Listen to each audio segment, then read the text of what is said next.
218 মানে হ'ল আপোনাক public servant framing incorrect record or writing with intent to save a person from punishment or property from forfeiture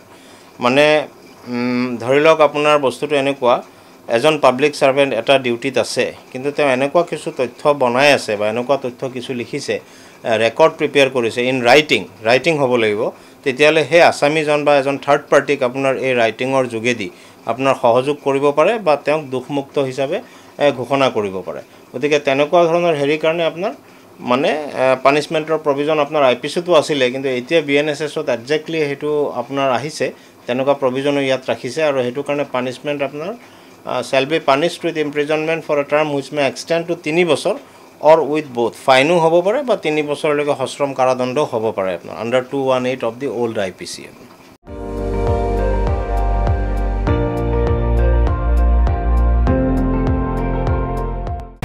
আপুনি চাই আছে ND24 সৰ্বশ্ৰেষ্ঠ নহয় সৰ্বোত্তমৰ দৌৰত